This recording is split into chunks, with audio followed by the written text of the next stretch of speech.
जम्मू कश्मीर में 10 साल बाद विधानसभा के चुनाव हुए हैं। नतीजे 8 अक्टूबर को आने हैं, लेकिन जम्मू कश्मीर में तो एग्जिट पोल के सामने आने के बाद से ही हलचल तेज हो गई है। जम्मू कश्मीर में ज्यादातर एग्जिट पोल हंग असेंबली की संभावना जता रहे हैं। ऐसे में जम्मू कश्मीर के उपराज्यपाल मनोज सिन्हा द्वारा चुने जाने वाले 5 सदस्य किंग मेकर की भूमिका निभा सकते हैं। यही वजह है कि उपराज्यपाल प्रशासन द्वारा 5 सदस्यों को मनोनीत करने के प्रस्ताव पर विवाद मचा हुआ है। कांग्रेस और नेशनल कॉन्फ्रेंस खुलकर इसके विरोध में आ गए हैं। उपराज्यपाल द्वारा इन सदस्यों का चुनाव विधानसभा की पहली सिटिंग के पहले होना है। ऐसे में इन मनोनीत सदस्यों के पास विश्वास मत में भी वोटिंग का अधिकार होगा। एबीपी को सूत्रों से मिली जानकारी के मुताबिक उपराज्यपाल जिन 5 सदस्यों का मनोनीत करेंगे, उनमें एक महिला, एक पीओके से आया शरणार्थी, 2 कश्मीरी विस्थापित और एक अन्य होगा। हर कैटेगरी के लिए 5 से 6 नाम भेजे गए हैं।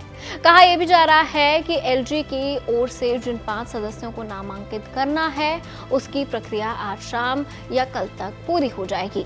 इसमें संभावित नाम जो सामने आए हैं वो आपको बता देते हैं। पहला, संजीता डोगरा, ये महिला मोर्चा के अध्यक्ष हैं। जनसंघ आंदोलन से जुड़े पंडित प्रेमनाथ डोगरा के पुत्र वधू हैं। दूसरा, सुनील सेठी, जम्मू कश्मीर के जाने माने वकील और जम्मू कश्मीर बीजेपी के प्रवक्ता हैं। तीसरा नाम अशोक कौल, जम्मू कश्मीर में बीजेपी के संगठन महामंत्री और कश्मीरी पंडित। चौथा, रजनी सेठ, बीजेपी के कार्यकर्ता, महिला मोर्चा की पूर्व अध्यक्ष और जम्मू कश्मीर में प्रवक्ता। पांचवें हैं डॉक्टर फरीदा, सामाजिक कार्यकर्ता, जम्मू कश्मीर बीजेपी की सचिव। अब ये समझते हैं कि आखिर इन 5 मनोनीत विधायकों को लेकर बवाल क्यों मच रहा है। दरअसल नई सरकार के गठन में 5 मनोनीत विधानसभा सदस्यों की महत्वपूर्ण भूमिका होगी।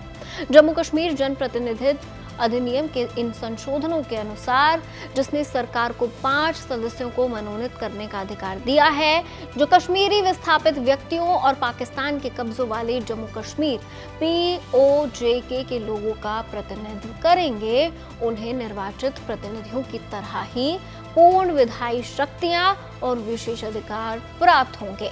इस नई व्यवस्था के साथ जम्मू कश्मीर विधानसभा में 5 मनोनीत सदस्यों समेत कुल 95 सदस्य हो जाएंगे, जिससे सरकार बनाने के लिए बहुमत की सीमा 48 सीटों तक बढ़ जाएगी। उपराज्यपाल गृह मंत्रालय की सलाह के आधार पर इन सदस्यों को मनोनीत करेंगे। ये प्रक्रिया जम्मू कश्मीर पुनर्गठन अधिनियम 2019 में संशोधन के बाद होगी, जिससे इन मनोनयनों को पेश करने के लिए 26 जुलाई 2023 को संशोधन किया गया था। पीडीपी नेता ने हाल ही में इस फैसले पर सवाल उठाते हुए कहा था कि इस व्यवस्था का उद्देश्य सत्तारूढ़ दल की मदद करना है और ऐसा लगता है कि भाजपा पिछले दरवाजे से जम्मू कश्मीर सरकार के गठन में प्रवेश करना चाहती है। वहीं नेशनल कॉन्फ्रेंस ने कहा कि कश्मीरी प्रवासियों और पीओजे के विस्थापितों को शामिल करने का उपयोग इन समुदाय के अनूठे मुद्दों को संबोधित करने के रूप में किया जा रहा है, लेकिन तथ्य ये है कि ये नई सरकार को कमजोर करेगा। वहीं कांग्रेस ने कहा कि सदस्यों के मनोनयन की प्रक्रिया निर्वाचित सरकार पर छोड़ दी जानी चाहिए, जिसके पास जनादेश है। तो माजरा सीधा सा है, अगर एग्जिट पोल की तरह नतीजों में किसी को बहुमत नहीं मिली तो बात फंस जाएगी। इसलिए सभी अपनी अपनी गोटियां सेट करने में लगे हैं। अब किसका निशाना सटीक बैठता है और असल नतीजों में सामने क्या आता है, इसका पता तो कल यानी 8 अक्टूबर को ही चल पाएगा।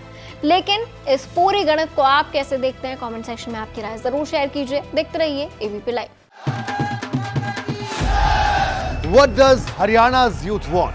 What's the political mood of the region? Will these assembly elections correspond to Lok Sabha election results? सरकार बनेगी तो 36 बरादरियों की सरकार बनेगी। Ram Ram. Who will have the last laugh? Will it be Nayab Singh Saini of BJP or Bhupinder Singh Hooda from Congress? Will turn the tables this time. Haryana में मौजूद है हम इस वक्त। Get to know the ground reality of the Haryana elections 2024 with real-time updates in your language and your preferred platform. Only on ABP Live Election Center. Sahi information, har election.